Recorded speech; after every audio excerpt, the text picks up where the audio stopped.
So guys आज की इस वीडियो का जो हमारा टॉपिक है वो है programming of array in Java programming language. जी हाँ गाइज, आज की इस वीडियो में मैं आप लोगों को एरेस के बारे में टोटली प्रोग्रामिंग करके समझाऊंगा। पहले मैं आपको उसकी इनिशियलाइजेशन और डिक्लेरेशन समझाऊंगा, उसके बाद उसको प्रैक्टिकली इंटेलिजेंट आइडिया में विद प्रोग्रामिंग सिखाने वाला हूँ। तो चलें अब without wasting any time let's get started. So guys अपनी प्रीवियस वीडियो के अंदर मैंने आप लोगों को एरेस के बारे में टोटली डिटेल्ड इंट्रोडक्शन दिया था। मैंने आपको बताया था एरेस का हमारे पास क्या यूज होता है। अगर आपने वो वीडियो नहीं देखी तो जाके देख लीजिएगा, वीडियो का लिंक नीचे डिस्क्रिप्शन में ऊपर आई बटन पे शो हो रहा है। तो पहले आप वो वीडियो देखें, उसके बाद आप इस वीडियो पे आए। प्रीवियस वीडियो के अंदर मैंने आप लोगों को एरेस की डेफिनेशन समझाई थी, उसके बारे में बताया था कि एरेस होता क्या है। तो उसको कंटिन्यू करते हैं। आज की इस वीडियो में मैं आप लोगों को बताने वाला हूँ सिंटैक्स ऑफ एरे। प्रोग्रामिंग करने से पहले हम लोग जान लेते हैं कि इसका सिंटैक्स क्या होता है।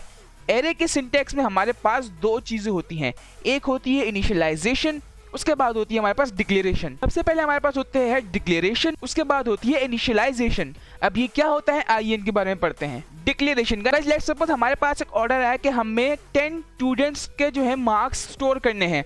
हमारे पास 10 स्टूडेंट है और उसके हमें मार्क्स को स्टोर करना है। तो उसके लिए सबसे पहले हमें एरे के लिए डिक्लेरेशन करनी पड़ेगी। डिक्लेरेशन में बताना पड़ेगा कि हमारी जो एलिमेंट है यानी जो चीज हमें स्टोर करनी है उसकी डेटा टाइप क्या है। अब हमें मार्क्स स्टोर करने हैं। मार्क्स की जो डेटा टाइप होती है वो तो इंट होती है, वो तो नंबर्स में होते हैं। तो उसके लिए हम लोग रखेंगे यहाँ पर इंट, उसके बाद कोई भी एक वेरिएबल सपोज करेंगे, उसके बाद बनाएंगे हम लोग स्क्वायर ब्रैकेट। स्क्वायर ब्रैकेट बनाना जरूरी है। स्क्वायर ब्रैकेट, इस स्क्वायर ब्रैकेट का मतलब ये है कि हम लोग एक एरे बना रहे हैं। उसके बाद इज इक्वल टू न्यू लिखते हैं और फिर हम लोग लिखते हैं न्यू इंट। न्यू इंट लिखने के बाद हम लोग दोबारा बनाते हैं स्क्वायर ब्रैकेट और फिर उसके अंदर हम लोग लिखते हैं अपनी वैल्यू कि हम लोग कितनी वैल्यूज स्टोर करना चाहते हैं। लेट्स सपोज मैंने यहाँ पे लिख दिया 5 कि मैं 5 स्टोर करना चाहता हूँ, 5 वैल्यूज स्टोर करना चाहता हूँ। उसके बाद डिक्लेरेशन हो गई। अब जो हमारा दूसरा काम है वो है इनिशियलाइजेशन। अब हमें इनिशियलाइज करना है। अब हम लोग 1 बाय 1 इंटीजर वैल्यूज के अंदर मार्क्स स्टोर करेंगे। इन इंटीजर वेरिएबल जो कि a है इसके अंदर मार्क्स स्टोर करेंगे। सबसे पहले हमने लिखा a, उसके बाद हमने लिखा इंडेक्स नंबर, उसके बाद हमने लिखा इज इक्वल टू 10 यानी जो a वेरिएबल है और जिसका इंडेक्स नंबर 0 है उसके अंदर हमने वैल्यू स्टोर कर दी 10। देन हम लोग लिखेंगे a1 इज इक्वल टू 20। अब आप देख रहे होंगे मैंने यहाँ पर 0 1 2 3 यानी 0 से स्टार्ट क्यों किया है, मुझे तो 1 से स्टार्ट करना चाहिए। तो मैंने आपको अपनी प्रीवियस वीडियो के अंदर ही बताया था और इस वीडियो के अंदर ही बता रहा हूँ कि जावा प्रोग्रामिंग में जो हमारे पास एरे इंडेक्स स्टार्ट होता है या जो भी हमारा नंबर इंडेक्स स्टार्ट होता है वो 0 से स्टार्ट होता है, वो 1 से स्टार्ट नहीं होता, वो होता है 0 1 2 एंड सो ऑन, इस तरह से चलता है। तो उसके लिए अगर आप 5 वैल्यूज डिक्लेयर करेंगे तो उसमें आपको जो नंबर सीक्वेंस है वो 4 तक जाएगा। 0 जो है वो 1 हो गया, 2 3 4 5, तो इस तरह से हमारे पास 5 वैल्यूज हुई। आई होप आपको समझ में आया होगा। इस तरह से करते हैं हम लोग डिक्लेरेशन और फिर उसके बाद डिक्लेयर करने के बाद हम लोग अपनी वैल्यू इनिशियलाइज करते हैं। ये तरीका होता है हमारे पास वैल्यू को इनिशियलाइज करने का। सो आई होप आपको समझ में आया होगा कैसे हम लोग उसको इनिशियलाइज और डिक्लेयर करते हैं। तो चलें अब चलते हैं इंटेलिजेंट आइडिया में, वहां से लेके प्रोग्रामिंग करके समझते हैं एरे को। सो ऑलरेडी कैसे मैं आ चुका हूँ अपने इंटेलिजेंट आइडिया के अंदर। मैं क्या करता हूँ यहाँ पर एसआरसी पे राइट क्लिक करके न्यू जावा क्लास, एक न्यू जावा क्लास बनाता हूँ और उस क्लास का मैं नाम रखता हूँ arrays.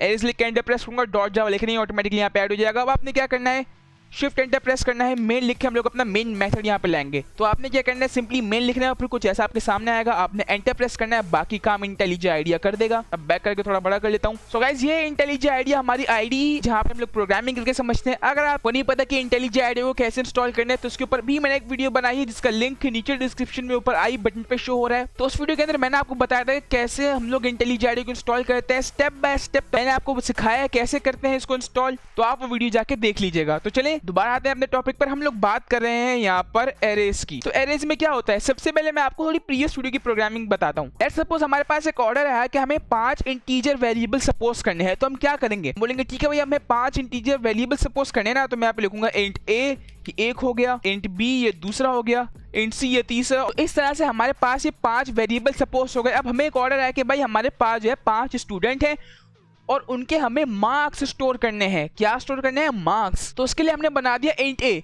Int A mean student number A, student number B है, जैसे रैंडम से हमने नेम दिया, आप कुछ भी नेम दे सकते हैं।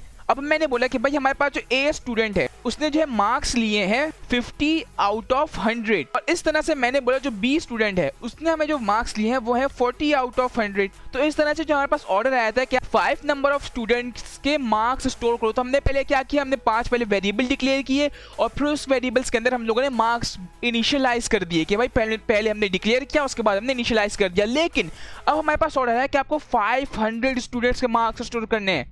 तब आप क्या करोगे कि आप तब भी इसको कॉपी पेस्ट करते रहोगे, एक एक करके मार्क्स को डिक्लेयर करोगे? नहीं, इससे तो आपका बहुत ज्यादा लाइन ऑफ कोड बढ़ जाएगा और आपकी कोड रीयूजेबिलिटी भी नहीं होगी। इसके लिए जो हमारे पास शॉर्टकट है वो है हमारे पास एरे। एरे में क्या कर सकते हैं, एरे में हम लोग एक ही लाइन में सारे वेरिएबल्स को डिक्लेयर कर सकते हैं। तो मैं जरा इसको कमेंट आउट करता हूं और फिर मैं आपको बताता हूं। हमारे पास ऑर्डर है, लेट्स सपोज हमें 500 स्टूडेंट्स का डेटा स्टोर करना है। तो क्या होगा है, अगर हम लोग इस तरह करते तो हम लोग को 500 लाइन ऑफ कोड लिखना पड़ता, लेकिन हम उससे बचना चाहते हैं, इसीलिए हमने यूज किया एरेज का। एरेज में क्या होता है, मैं यहाँ पे लिखता हूँ इंट।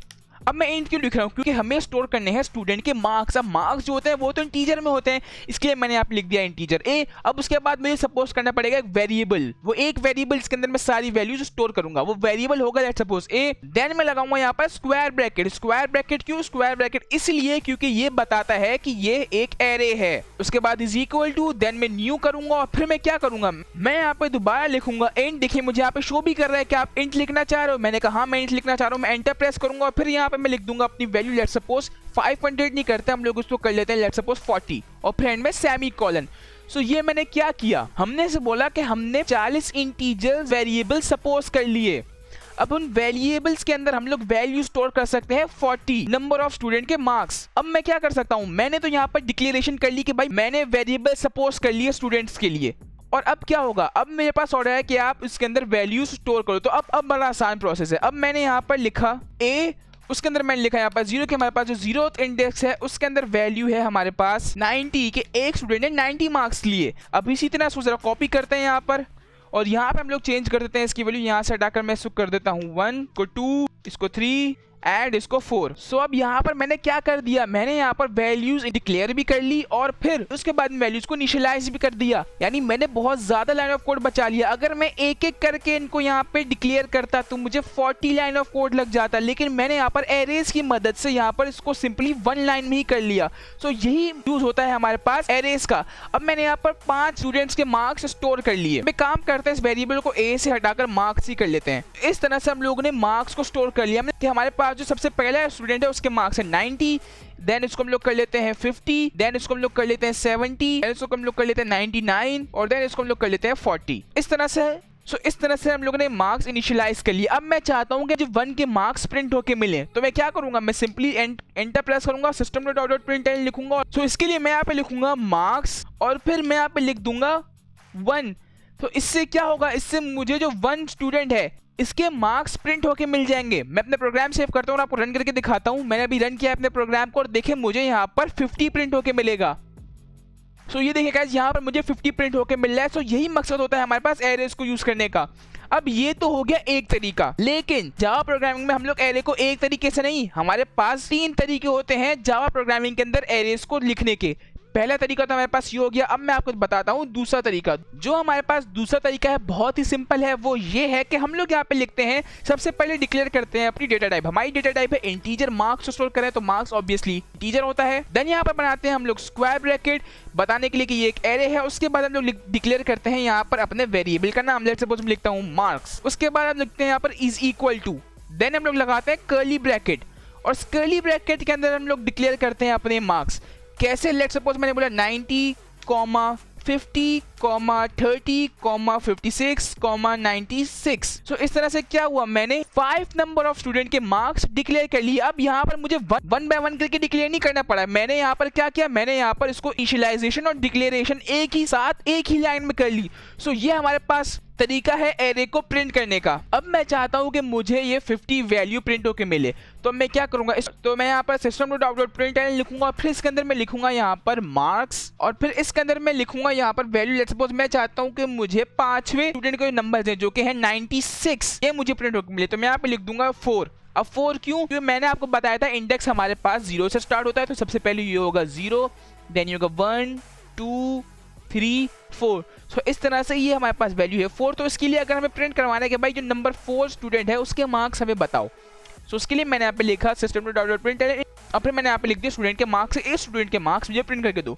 अब इनको जो प्रिंट करने का तरीका होता है वो सेम होता है सब जगह, लेकिन सो इस तरह से ये हमारे पास दूसरा तरीका है एरे को प्रिंट करने का, और ये तरीका थोड़ा आसान भी है, लेकिन मेरे कहने का ये हरगिज़ मतलब नहीं है कि आप हमेशा इसी को इस्तेमाल करेंगे। हमारे पास डिफरेंट कंडीशंस के टाइम अलग अलग टाइप ऑफ एरे यूज होते हैं, यानी हम लोग कभी इसका यूज करेंगे और कभी इसका यूज, और ये दोनों तरीके बहुत ही बेनिफिशियल हैं। तो इसके लिए कोई एक इनमें से मोस्ट इंपॉर्टेंट नहीं है, ये दोनों ही बहुत इंपॉर्टेंट है। इनका एक तीसरा भी है, उसके बारे में मैं आगे चल के किसी वीडियो में बताऊंगा, लेकिन अभी फिलहाल आप ये समझ लें हमारे पास ये दो तरीके होते हैं एरे को प्रिंट करने के। हम लोग इनिशियलाइज और डिक्लेयर अलग अलग भी कर सकते हैं और एक साथ भी कर सकते हैं। और अब मैं चाहता हूं कि मुझे 96 जो वैल्यू है ये प्रिंट होके मिले, तो इसलिए मैंने बोला जो स्टूडेंट नंबर 4 है उसके मार्क्स मुझे प्रिंट करके दो। तो मैंने किया यहाँ पर रन, और अब मुझे 96 प्रिंट होके मिल जाएगा।